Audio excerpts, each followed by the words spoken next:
Nine TV. రాజకీయాల్లో silent voting జరిగితే sitting ప్రభుత్వానికి వ్యతిరేకత అని, జనం పోటెత్తి ఓట్లు వేస్తే అది ఖచ్చితంగా మార్పుకి సంకేతమని విశ్లేషకులు చెబుతూ ఉంటారు. ఇప్పుడు యావత్ భారతదేశం మొత్తం ఒకే ఒక్క రాష్ట్రం వైపు ఆశ్చర్యంగా చూస్తుంది. అదే పశ్చిమ బెంగాల్. దేశానికి స్వాతంత్రం వచ్చినప్పటి నుండి ఇప్పటి వరకు చరిత్రలో ఎన్నడూ చూడని విధంగా కనీవిని ఎరుగని రీతిలో బెంగాలీలు ఓటు వేయడానికి పోటెత్తారు. గురువారం నాడు జరిగిన తొలి దశ అసెంబ్లీ ఎన్నికల్లో ఏకంగా 91.78% రికార్డు స్థాయి పోలింగ్ నమోదై జాతీయ స్థాయి రాజకీయ వర్గాలను సైతం ఉలిక్కిపడేలా చేసింది. మొత్తం 294 స్థానాలకు గాను 16 జిల్లాల పరిధిలోని 152 నియోజకవర్గాల్లో ఈ మొదటి దశ ఎన్నికలు జరిగాయి. ఇంత భారీ స్థాయిలో జనం ఎందుకు ఓటు వేశారు? ఈ సునామీ లాంటి పోలింగ్ ముఖ్యమంత్రి మమతా బెనర్జీకి లాభమా, లేక కమలం జెండా ఎగురవేయాలని చూస్తున్న బీజేపీకి ప్రయోజనమా? ఈ రికార్డు పోలింగ్ వెనుక ఉన్న ఆ ప్రధాన కారణాలేంటి?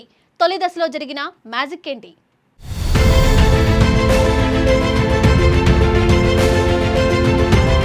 91.78% రికార్డు పోలింగ్ చూడగానే ఎవరికి వారు గెలుపు మాదే అన్న ధీమా వ్యక్తం చేస్తున్నారు.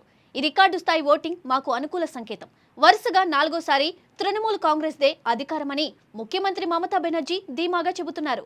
తొలి దశ ఎన్నికలతోనే తమ విజయం సుస్థిరమైందని, బెంగాల్లో గెలిచిన తర్వాత కేంద్రంలో బీజేపీని గద్దెదించడమే తన నెక్స్ట్ టార్గెట్ అని దీదీ సవాల్ విసిరారు. అంతేకాదు, కొత్త పార్టీ పెట్టిన హుమాయూన్ కబీర్ను ఉద్దేశించి బీజేపీ తమ అభ్యర్థులను డబ్బులతో కొనుగోలు చేస్తోందని మమత ఆరోపించారు.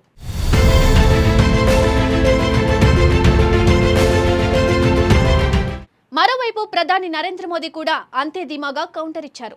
బెంగాల్లో మార్పు తథ్యం. ప్రజలు మమతా అరాచకాలను పారత్రోలి ఖచ్చితంగా బీజేపీ ప్రభుత్వాన్ని తీసుకురాబోతున్నారని అన్నారు. ఇక పశ్చిమ బెంగాల్ అసెంబ్లీ ఎన్నికల్లో విజయం బీజేపీదే అని కేంద్ర హోంమంత్రి అమిత్ షా అన్నారు.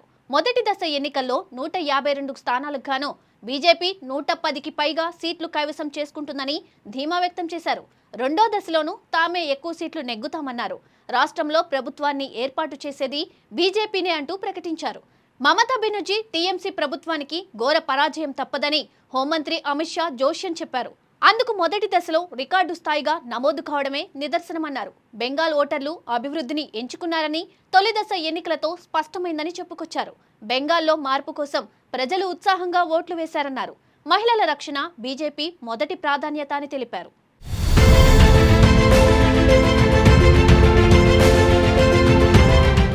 అసలు స్వాతంత్రం వచ్చినప్పటి నుండి బెంగాల్లో ఎప్పుడూ లేని విధంగా 91% పోలింగ్ ఎలా సాధ్యమైంది? ఈ పోలింగ్ వెనుక 3 బలమైన కారణాలు ఉన్నాయని నిపుణులు విశ్లేషిస్తున్నారు. అందులో మొదటిది, అతిపెద్ద రీజన్ ఓటరు జాబితా సవరణ. ఈ ఎన్నికలకు ముందు కేంద్ర ఎన్నికల సంఘం బెంగాల్లో ఒక భారీ ప్రక్షాళన చేపట్టింది. చనిపోయిన వారి ఓట్లు, ఒకే వ్యక్తికి వేర్వేరు చోట్ల ఉన్న డూప్లికేట్ ఓట్లు, ముఖ్యంగా బంగ్లాదేశ్ నుండి అక్రమంగా చొరబడి నమోదు చేసుకున్న బోగస్ ఓట్లు, ఇలా ఏకంగా 90 లక్షల ఓట్లను నిర్దాక్షిణంగా జాబితా నుండి తొలగించింది. దీంతో ఓటరు లిస్టులో కేవలం నికరంగా అసలైన ఓటర్లు మాత్రమే మిగిలారు. ఆ ఉన్నవారంతా ఓటు వేయడానికి రావడంతోనే ఆటోమేటిక్గా పోలింగ్ శాతం రికార్డు స్థాయిలో నమోదైందని విశ్లేషకులు చెబుతున్నారు. సరిగ్గా ఇలాంటి ప్రక్షాళనే బీహార్లో కూడా జరిగినప్పుడు 2015లో 56%గా ఉన్న పోలింగ్ కాస్త గత ఏడాది నాటికి 67%కి పెరిగింది. ఇప్పుడు బెంగాల్లో కూడా అదే మ్యాజిక్ రిపీట్ అయింది.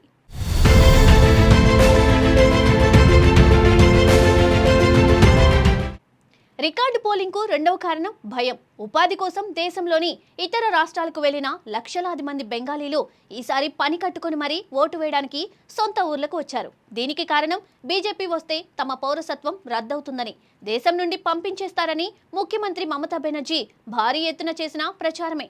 తమ ఓటు హక్కు, పౌరసత్వం ఎక్కడ పోతుందో అన్న భయంతో ఎక్కడో ఉన్న వారంతా సొంతూరుకు వచ్చి ఓటు వేశారు. ఇక మూడవ కారణం భద్రత. బెంగాల్ ఎన్నికలంటేనే బాంబులు, దాడులు, రక్తపాతం. కానీ ఈసారి ఎన్నికల సంఘం ఏకంగా 2.5 లక్షల మంది సిఆర్పీఎఫ్ బలగాలను, అదనపు పోలీసులను మోహరించింది. ఇంత భారీ భద్రత, సురక్షిత వాతావరణం ఉండడంతో ఎవరూ భయపడకుండా స్వచ్ఛందంగా ఓటు వేసేందుకు ముందుకు వచ్చారు.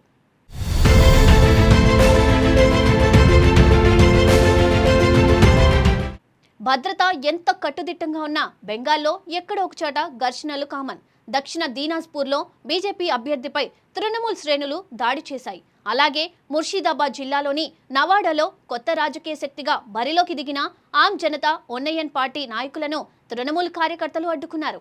బీజేపీ ఏజెంట్ గో బ్యాక్ అంటూ నినాదాలు చేయడంతో రెండు వర్గాల మధ్య తీవ్ర ఘర్షణ, భౌతిక దాడులు జరిగాయి.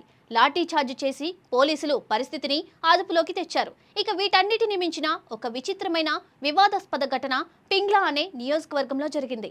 ఒక పోలింగ్ బూత్ లోని ఎన్నికల సిబ్బంది మొత్తం ఏకంగా డ్యూటీ వదిలేసి బూత్ ను ఖాళీగా పెట్టి మధ్యాహ్న భోజనానికి వెళ్లిపోయారు. జనం ఓట్ల కోసం ఎదురు చూస్తుంటే బూత్ లో ఎవరూ లేకపోవడం తీవ్ర వివాదంగా మారింది. దీనిపై సీరియస్ గా స్పందించిన ఎలక్షన్ కమిషన్ నిర్లక్ష్యంగా వ్యవహరించిన ఆ సిబ్బంది అందరినీ వెంటనే సస్పెండ్ చేస్తూ సంచలన నిర్ణయం తీసుకుంది.